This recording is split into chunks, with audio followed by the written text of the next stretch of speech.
ala ali Ibrahim innaka Hamidum Majid.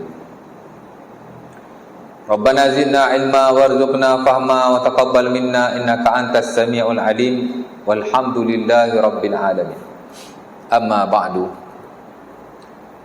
Syukur kepada Allah Subhanahu wa taala kerana pada hari ini dapat sama-sama menunaikan solat maghrib secara berjemaah. Kemudian kita akan sambung kuliah kita yang telah lalu, yang kita tinggalkan pada bulan yang lepas. Di mana kita dah sampai ke penghujung lah ya, hujung-hujung dah buku ini.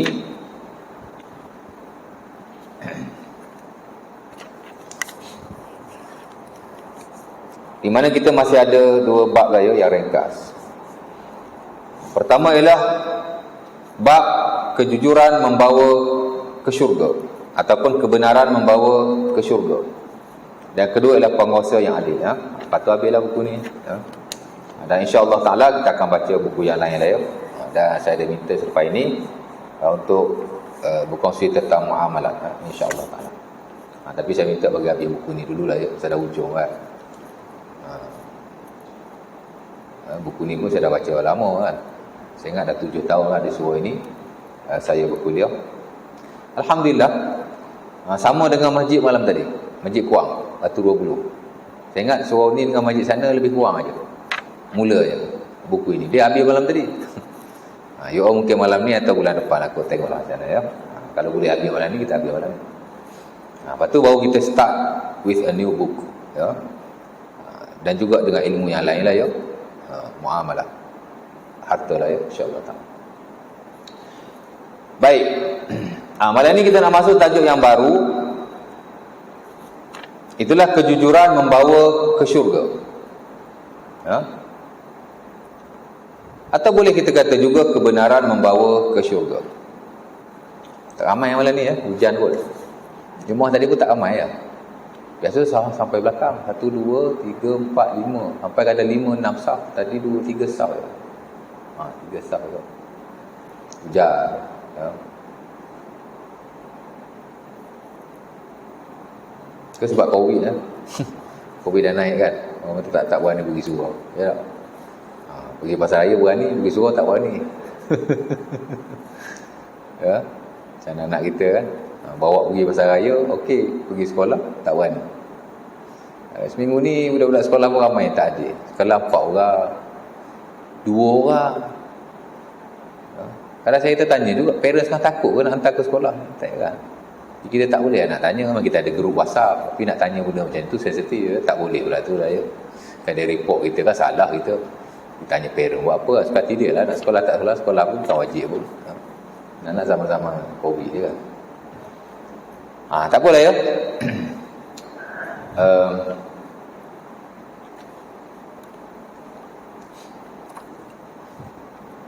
Allah Subhanahu wa taala berfirman dalam surah Al-Maidah ayat angka 119 yang bermaksud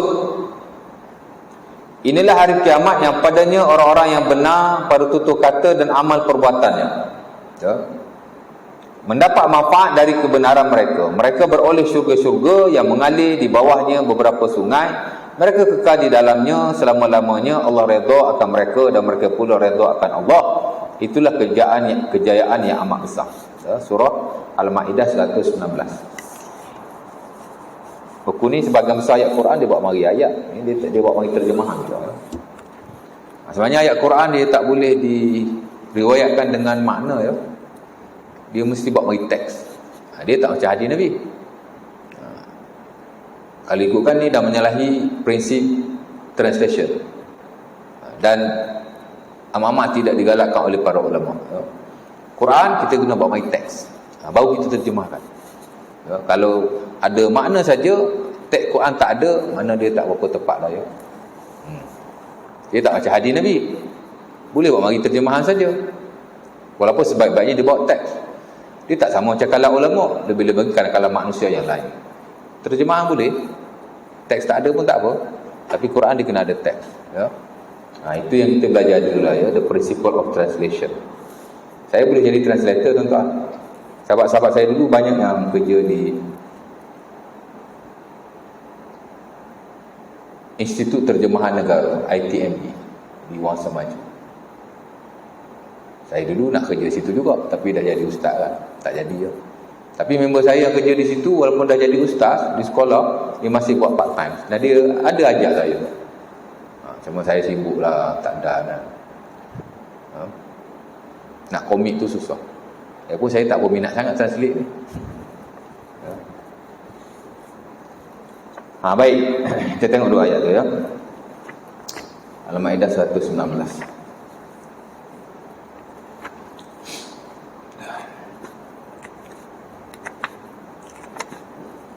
Saya tak hafal ayat ni. Qala Allahu hadza yaumu yanfa'u as-sadiqina sidquhum. Terjemahan dia betul. Berkatalah Allah Taala pada hari kiamat, inilah hari orang-orang yang benar akan dimunafaatkan oleh kebenaran mereka. Mana ke akhirat esok Allah Taala kata, inilah hari orang-orang yang benar akan mendapat kemenangan dengan kebenaran mereka. Akhirat esok lah ya.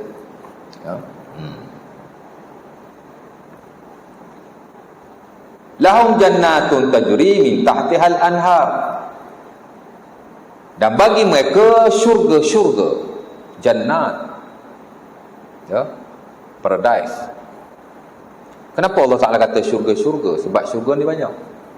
There are a lot of paradise. Ada banyak syurga, ya. Ada syurga Firdaus, that the highest level of paradise. Itu syurga yang paling tinggi sekali, ya.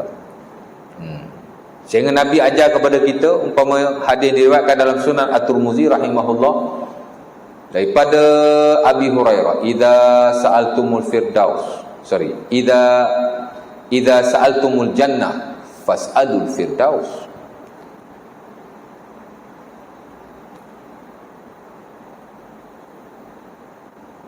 Fa innaha a'lal jannah wa awsataha wa minha tafjur anharul jannah. Kata Nabi SAW, jika kamu nak minta syurga, mintalah syurga Firdaus, ya. Syurga ada banyak. Ada syurga Firdaus, that is the highest, ha? The closest to Allah. Syurga paling dekat sekali dengan Allah Subhanahu Wa Taala, dekat dengan arasy, ya. Ada syurga Aden, ya, syurga Adnan kita kata kan, syurga Adnin, syurga Aden. Ada syurga Ma'wa, ya, Jannatul Ma'wa. Ada banyak lagi nama-nama syurga. Saya ingat tak kurang daripada 10, ya. Itu merujuk kepada jenis-jenis syurga yang disediakan oleh Allah Subhanahu Wa Taala, ya. Sebab itu Allah Subhanahu Wa Taala dalam banyak ayat, bila Allah Taala sebut syurga, dia kata syurga-syurga. Dia tak kata syurga, pasal syurga ni ada banyak, ya. Jadi mereka disediakan syurga-syurga yang mengalir di bawahnya sungai-sungai, dan mereka akan kekal di dalamnya, ya. Balik pada yang tadi, Nabi kata jika kamu minta syurga, mintalah Firdaus, walaupun ada banyak syurga-syurga yang lain, ya. Kerana dia adalah syurga tertinggi sekali, the highest paradise. Dan yang pertengahan, hak tertinggi pun dia, hak pertengahan pun dia, ya. Dia adalah syurga yang besar dan luas sekali, sehingga merangkumi hak paling atas sekali, hak paling tengah sekali. Besarlah tu, ya. Tak tahu besar macam mana, kan? Tak payah fikirlah, saya ni benda ghaib. Apa-apa yang disebut tentang Allah, yang disebut tentang syurga, neraka, dah hal-hal gaib yang lain, ya. Kita hanya dituntut supaya beriman sepenuhnya. Amantu bihi, aku beriman dengannya, ya. Hakikatnya hanya Tuhan saja yang tahu. Dan Nabi kata daripadanya mengalir air-air syurga, sungai-sungai syurga. Syurga-syurga hak lain tu ada sungai. Sungai syurga lain tu mari daripada sungai Firdaus. Makna hak dia hak paling atas kan, ya. Daripada Firdaus lah mengalir sungai-sungai yang masuk ke dalam syurga-syurga yang lain. So this is a special paradise. Ini adalah syurga yang paling special sekali yang disediakan oleh Allah Subhanahu Wa Taala. Sebab itu Nabi kata kalau nak minta syurga, minta Firdaus. Ya. Boleh kalau kita minta syurga ataupun kita beramal kerana nak syurga, nanti tak ikhlas. Kan kita belajar tasawuf nanti tak ikhlas, dikatakan kita ni buat amal kerana bisnes. Hatta boleh syirik tau, syirik khafi. Ya. Idea itu tak tepat sekali, ya, tidak benar. Kita disuruh mengharapkan balasan pahala syurga daripada Allah dan kita disuruh memintanya. Pasal apa awak semayang? Aku nak syurga, that's why aku semayang. Oh ya, awak semayang ni kerana syurga ni, awak kena semayang kerana Allah. Memanglah saya semayang kerana Allah, tapi at the same times saya naklah syurga ni. Itu diajak oleh Allah Subhanahu Wa Taala dalam Quran. Itu ada sifat para anbiya. Ya. Dan memang Allah Ta'ala suruh kita minta syurga. Nabi pun suruh minta syurga. Hatta Nabi SAW bila semayang, Nabi doa, Allahumma inni as'aluka jannah wa'udzubika minan nar. Pemain diriwayatkan oleh Abi Saleh dalam Sunan At-Tirmizi, doa syurga banyak-banyak. Allah bagikanlah aku syurga, ya. Nabi SAW bila nak suruh sahabat dia infak, Nabi akan sebut balasan yang dia dapat di akhirat. Dulu di Madinah ada satu telaga, nama dia Bi'ru Rumah. Telaga itu milik orang Yahudi. Orang Islam nak air pergi beli. Dan airnya sedap sekali, sehingga di kawasan itu tidak ada air yang lebih sedap daripadanya. Ya. Seumpama yang diriwayatkan dalam Sunan Abi Dawud daripada Utsman bin Affan. Maka Nabi berkata kepada sahabatnya, ya, siapa yang nak Allah Ta'ala gantikan dengannya dengan telaga yang lebih baik di akhirat? Utsman kata, aku nak wahai Rasulullah. Utsman tak nak pahala ke? Rasulullah offer, siapa nak telaga yang lebih baik di syurga nanti, atau pahala lebih besar diberikan oleh Allah Ta'ala, beli telaga. Utsman kata, aku beli wahai Rasulullah. Lalu berkaumah Utsman bin Affan membelinya dengan harga 100,000 darham. Lalu diinfakkan fi sabilillah di atas nama wakaf. Tu bila kita belajar wakaf. Nabi bila nak tarik sahabat-sahabat supaya berwakaf, Nabi menyebut pahala-pahala yang disediakan oleh Allah Ta'ala dalam syurga. Tak ikhlas ke? Syirik ke? That idea is not in line with Islamic teaching. Itu yang kita belajar dulu lah, ya. Idea-idea seumpama itu tidak selari dengan nas Al-Quran dan hadis Nabi SAW. Tapi ia adalah satu idea yang melampau, ya. Tak benar sama sekali. Mintalah syurga banyak-banyak daripada Allah. Bahkan disunahkan sebelum kita salam, kita minta syurga. Allahumma inni as'aluka al-jannah. Wahai Tuhan, aku minta syurga. Wa a'udzubika minan nar, dan aku minta neraka. Aku minta minum daripada neraka. Ya, amat dia galakkan every time before salam, ya. Sebelum kita salam. Lagi satu, kalau kita tak boleh kaitkan syurga atau balasan-balasan seumpama ini di atas amalan baik yang kita lakukan, ibadah atau seumpamanya, kalau baca Quran lalu ayat syurga, jangan baca, skip. Kan? Ya. Unfortunately dia, ya. Jadi syurga banyak kali disebut oleh Allah Subhanahu Wa Taala. Untuk apa? Untuk kita tertarik dengannya. Mana boleh kita nafikan benda yang di-offer oleh Allah Subhanahu Wa Taala. Allah Ta'ala sebut syurga dalam Quran, saya tak ingat ada precise number, tapi puluh-puluh lah, 70, 80 macam tu, ya. Jadi ini dihitung oleh ulama-ulama kita bila mereka mengarang tentang bilangan lafaz-lafaz dalam Quran, ya. Ada seorang ulama tu dikarang Al-I'jazul Adadi fil Quran, mukjizat kalimah dalam Quran. Dia hitung satu persatu. Kalimah ni berapa kali, kalimah ni berapa kali, kalimah ni berapa kali, ya. Dan dibuat kajian ada sudut itu. Khalidina fiha abada, mereka kekal di dalamnya selama-lamanya. Radhiyallahu anhum wa radu'an, Allah Ta'ala redha kepada mereka, mereka redha kepada Allah. Zalikal fawzul azim. Itulah kejayaan yang paling besar. Ini kata Allah Subhanahu wa taala, ya. Jadi ayat ni di samping ayat-ayat yang lain, kerana Allah Taala banyak sebut tentang kebenaran dan kejujuran dalam Quran. Begitu juga hadis-hadis Nabi SAW, ya. Antaranya hadis saya akan baca dinukil oleh sepengarang dalam buku ini. Jadi ayat ni Allah Taala kata hari kiamat nanti, Allah Taala kata inilah hari kemenangan buatmu.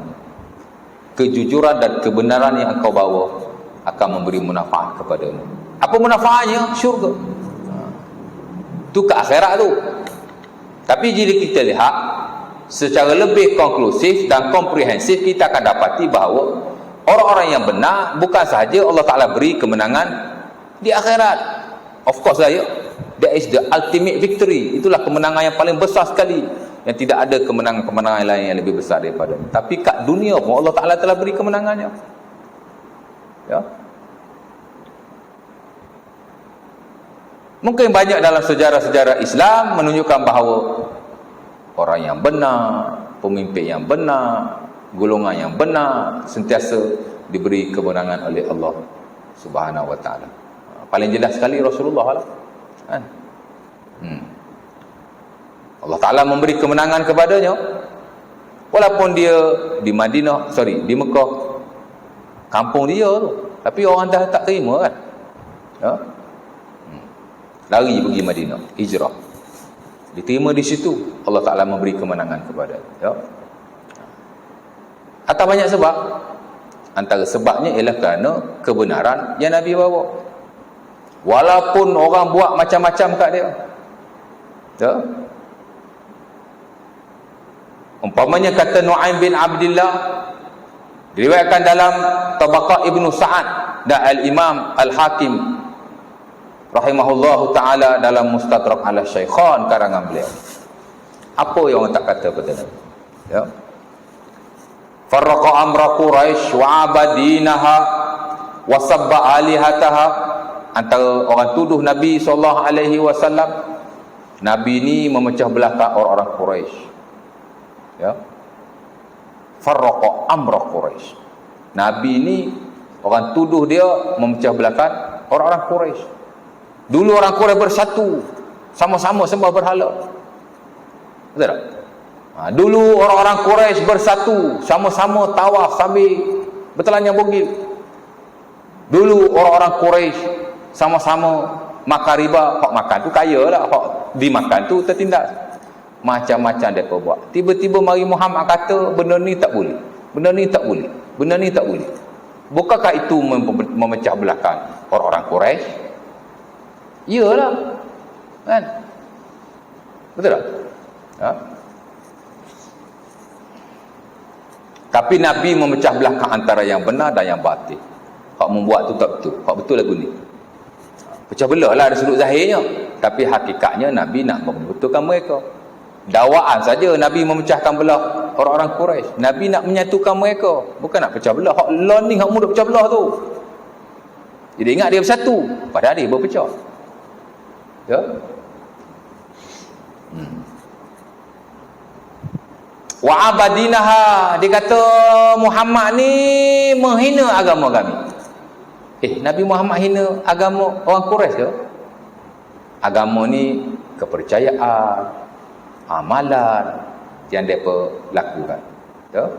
Bila sebut agama ni, apa yang mereka percaya, apa yang mereka amal, itulah agama. Jadi dia kata Muhammad telah mengaibkan agama kita. Agama untuk nenek dia lah, ya.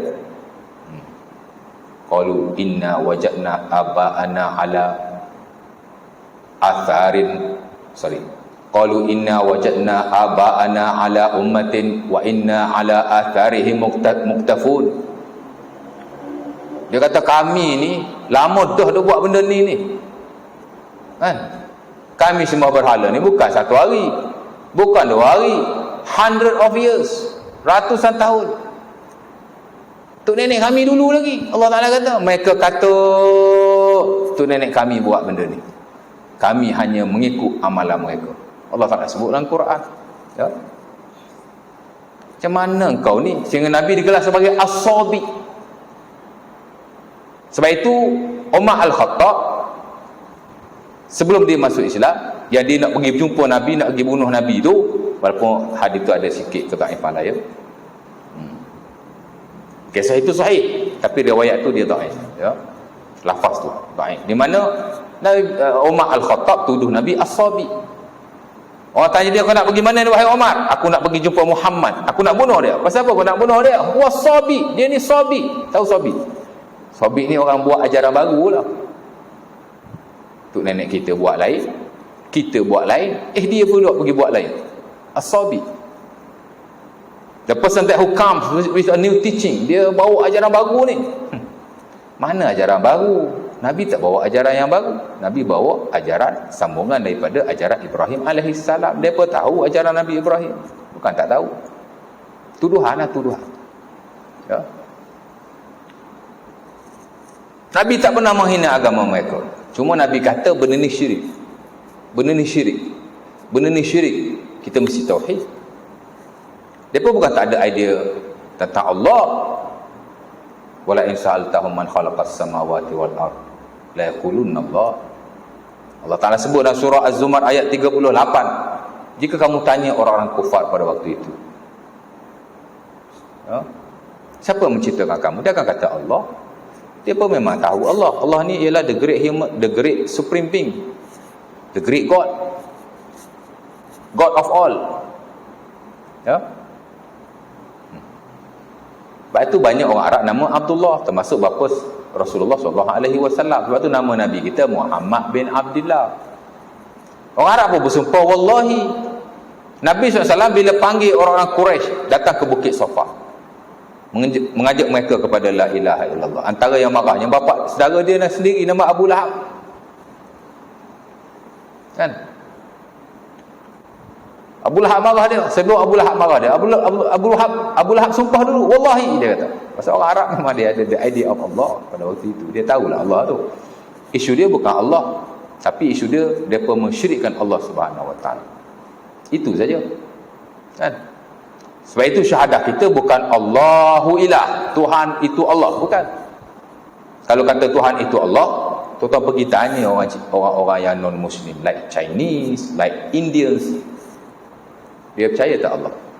Dulu saya buat street dakwah 5 years ago ya, kita bagi tim lah. Pak ni pergi ke Sogo, pak ni pergi ke Central Market, pak ni pergi ke macam-macam lah ya.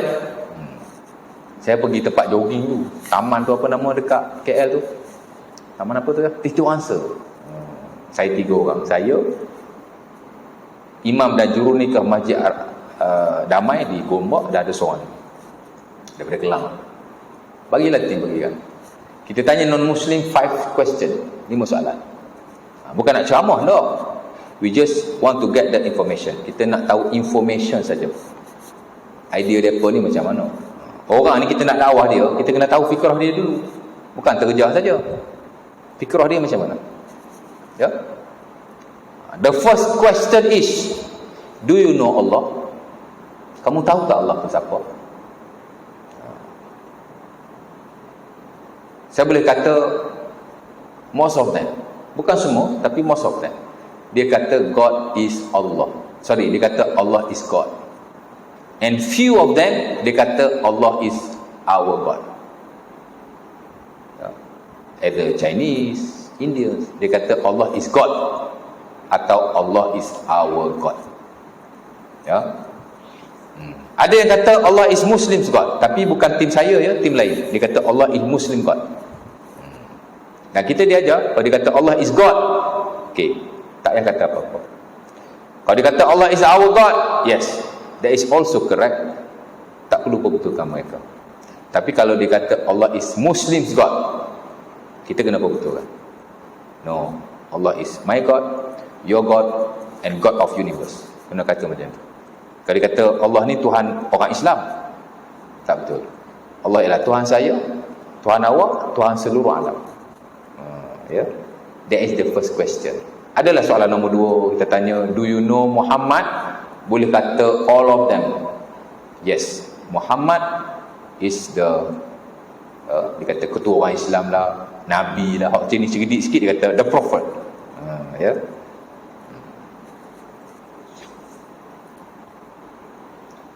leader of Muslim tak ada yang kata macam tu. Tapi sebahagian besar mereka kata orang Islam punya ni lah ya, Nabi ke macam tu lah ya. Do you know Quran? Tanya juga, kamu tahu tak Quran tu apa? Ya. Kadang-kadang kita tanya, how do you see Islam? Do you know Islam? Soalan keempat,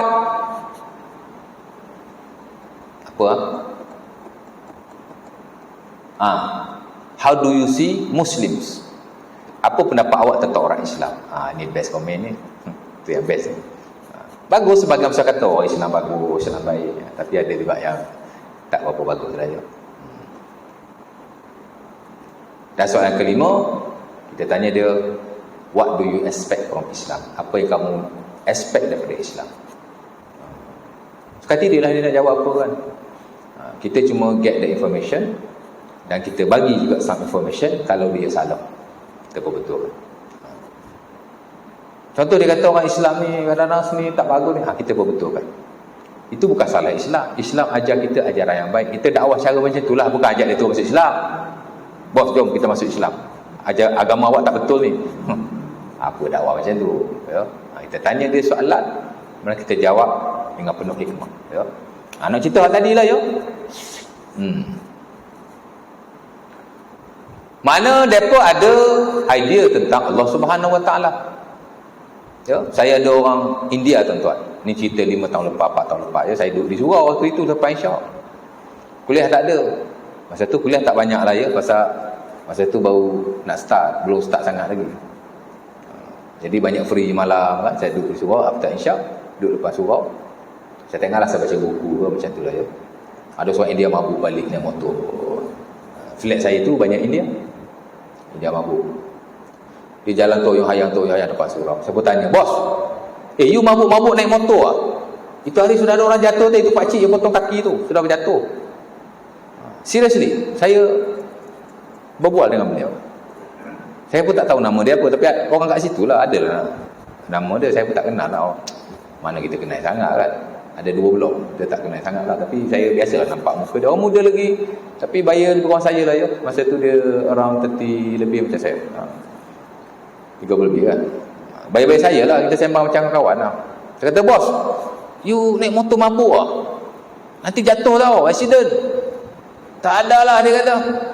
Mana boleh accident? Tuhan jaga sama saya. Dia kata Tuhan jaga sama dia. Saya tanya dia balik, Tuhan mana yang jaga you? Dia tanya saya, you tak tahu ke? Tuhan Allah lah. Dia kata Tuhan Allah. Tuhan Allah lah. Tuhan awak, Tuhan saya, Tuhan Allah. You tak tahu ke? Dia kata. Dia ceramahkan saya pula tu. Cik baik masa tu saya baru jadi ustaz. Tidak, saya ceramahkan dia balik. Dia mabuk. Saya pun tanya dia balik, kalau you percaya sama itu Tuhan Allah, boleh jaga sama you, pasal apa you semua itu tokong semua? Dia buat macam ni. Tu bapak saya punya hal lah. Dia sembah, saya pun sembah lah. Ni dia panggil taklidul abah. Sama lah ni. Ikut tok nenek. So, dalam education kita panggil basis of intimation. Basis of intimation. Betul lah, intimate. Orang buat benda ni, dia based on 2. Satu based on ilmu, satu lagi based on intimate. Ikut mak bapak dia. Dia ikut orang tu, ikut orang ni. Itu dia panggil basis of intimation. Dan Allah Ta'ala banyak kecam dalam Quran, ilmu dan amalan, kepercayaan dan amalan yang hanya based on intimation. Kita intimate saja. Orang cakap macam tu, kita cakap macam tu. Orang buat macam tu, kita buat macam tu. Tapi tidak based on knowledge ya. Dia intimate lah tu, taklidul abad dia panggil. Ikut tok nenek ya. Tok nenek kita kalau ikut kita boleh betul. Kalau betul kita boleh ikut. Petua-petua atau seumpamanya. Kalau tak betul mana boleh ikut. Bukan semua petua orang tua kita dulu betul pun. Ya. Especially petua-petua yang melibatkan bacaan-bacaan ayat Quran. Banyak anak semak tuan. Banyak yang tak berapa inline lah dengan agama kita. Okey tu okey lah ya. Tak okey ada juga. Tiru masa dia mabuk tu. Esok cuba tengok masa dia tak mabuk. Tak ada dia cakap macam tu je. Ya? Maksudnya the idea of Allah memang ada di sisi orang-orang kufar. Zaman Nabi baik, zaman sekarang baik. Sebab itu saya pergi kursus agama-agama lain. 3 hari tuan. Kita belajar agama Kristian, agama Buddha, agama Hindu selaku agama major di Malaysia after Islam. Memang mereka mengakui lah. Mereka percaya Allah itu Tuhan, the supreme being dia panggil, the great God ataupun God of all. Tapi dia masalah dia mensyirikkan Allah lah ya. Sama juga dengan idea yang dibawa oleh atau yang dipegang dan diamalkan oleh orang-orang Quraisy pada waktu Rasulullah SAW ya.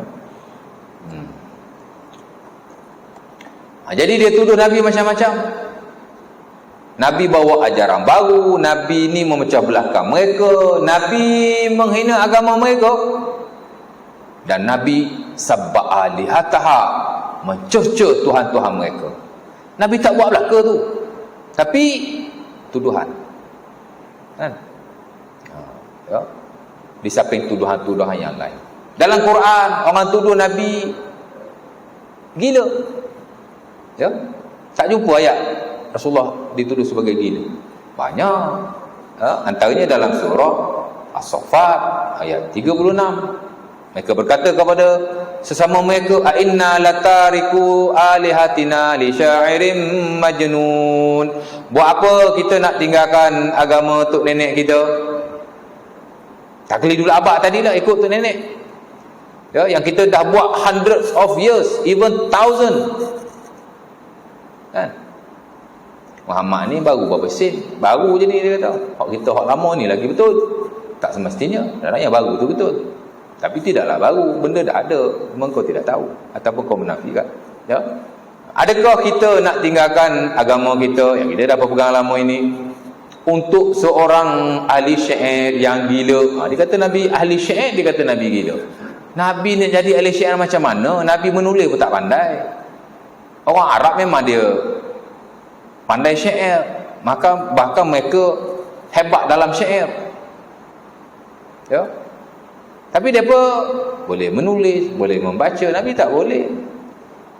Mana orang tak erti menulis, tak erti membaca, erti syair. Ya? Nabi betul huruf. Jadi ia hanya tuduhan kosong.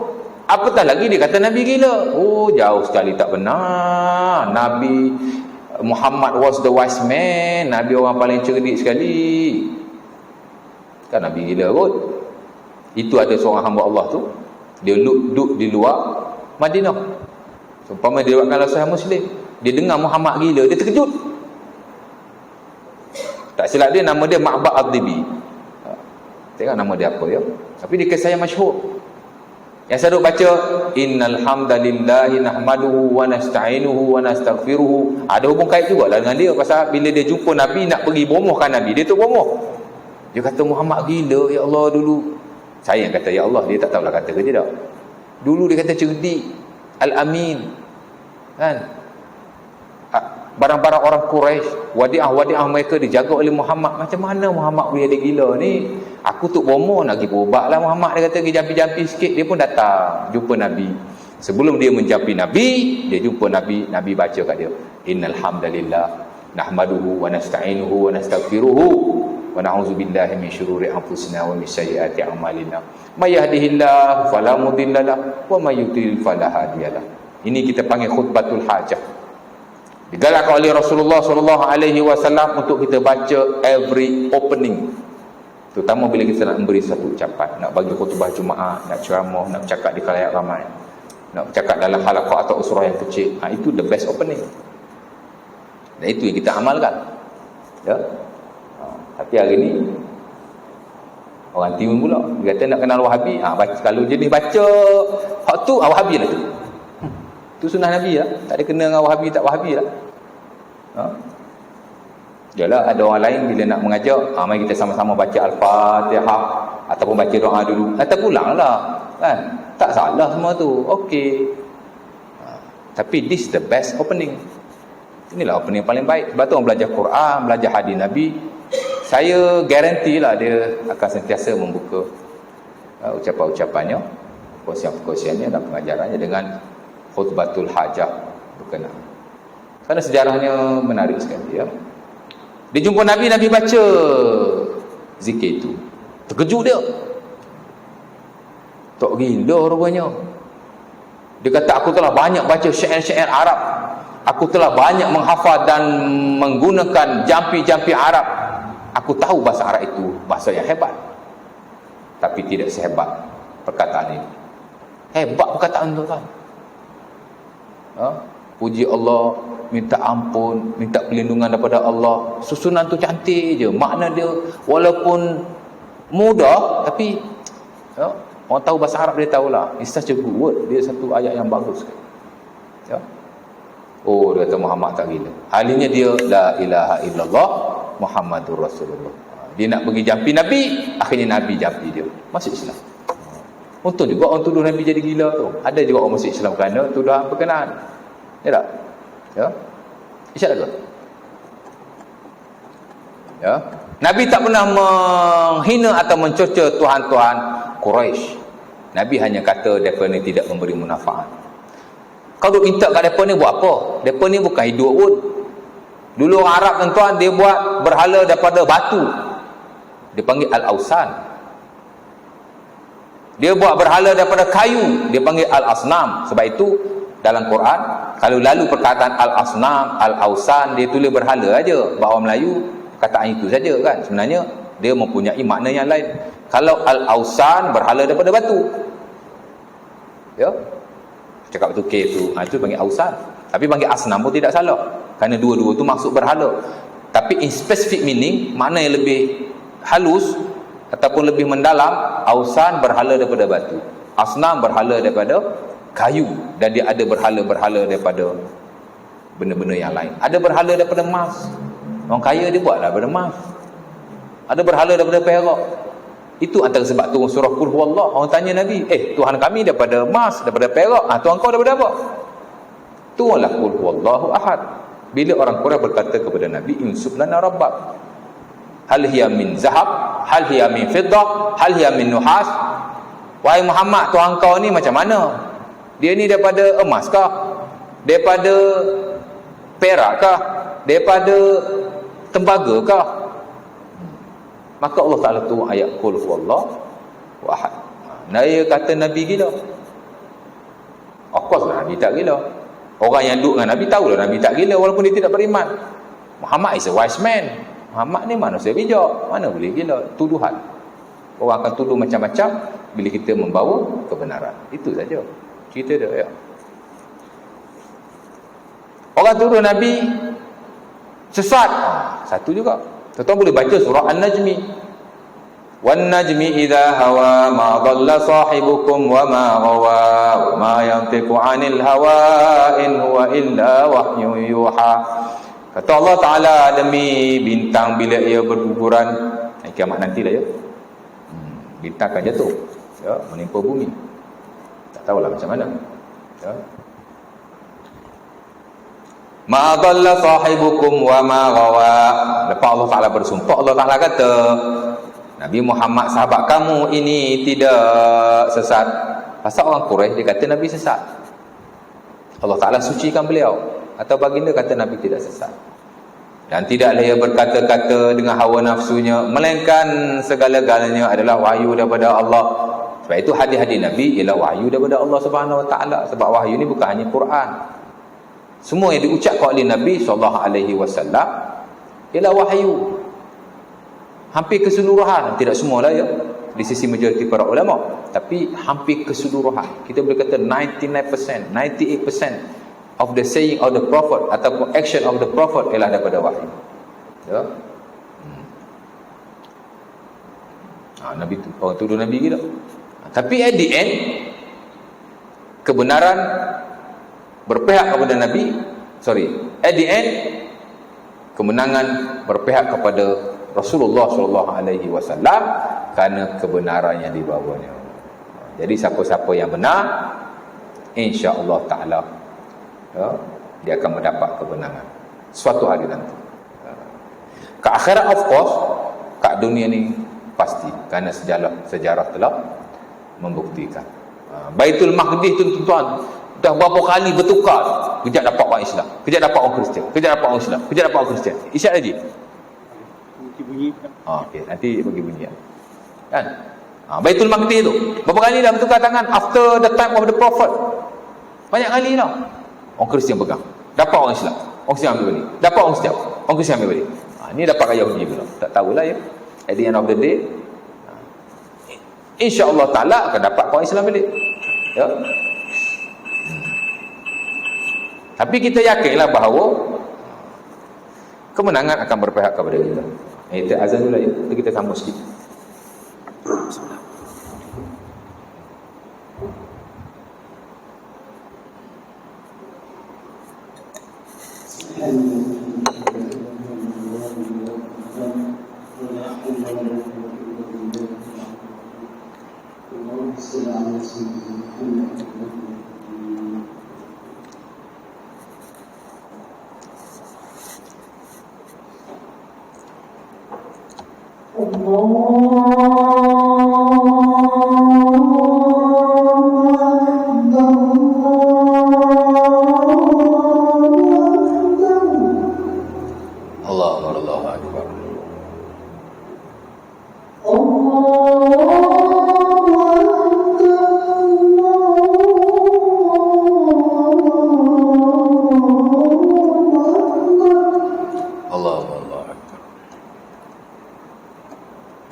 Jadi balik pada yang tadi, benar adalah sifat Allah Subhanahu Wa Taala. Dalam Quran Allah Taala berfirman, "Qul sadaqallah." Katakanlah wahai Muhammad, Allah Taala itu benar.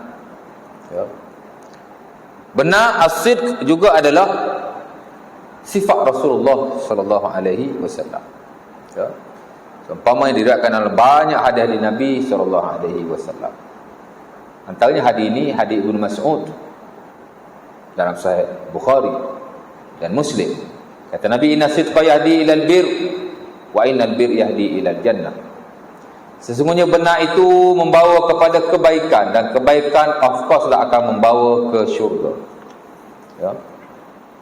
Wa inna rajula yasduqu hatta yakuna siddiqan. Wa innal kadhib yahdi ilal fujur wa innal fujur yahdi ilal nar wa innar rajula la yakzib hatta yuktab indallahi kazzaban. Nabi kata sesungguhnya benar itu membawa kepada kebaikan. Ya, as-sidq. Dan kebaikan Allah SWT membawa ke syurga. Dan seseorang itu dia akan bercakap benar sehingga dia ditulis di sisi Allah Subhanahu Wa Taala sebagai orang yang benar.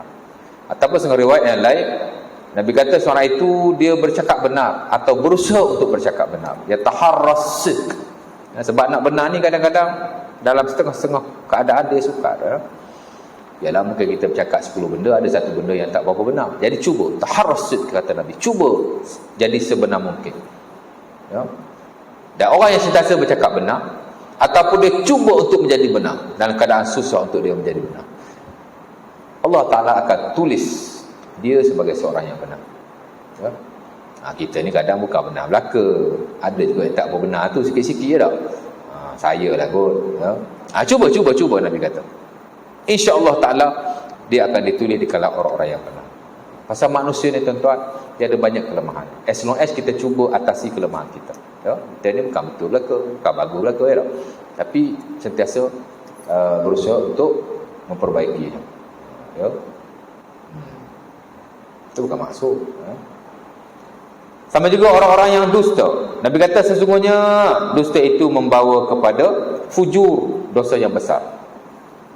Dosa yang besar membawa ke neraka. Ya. Dusta ni tak boleh, ya. Dusta ni lawan benar. Sebab itu Nabi sebutlah hadis yang lain, antaranya hadis Imam Tirmizi rahimahullah daripada Abi Hurairah. Kata Nabi, bukan daripada Abi Hurairah, daripada siapa ya, saya lupa lah. Nabi kata, yutba'u 'alal mu'minin al-khilalu kulluha innal khiyanata wal kazib.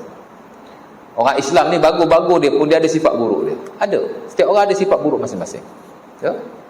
Tapi Nabi kata ada dua sifat ni tak boleh ada pada orang Islam.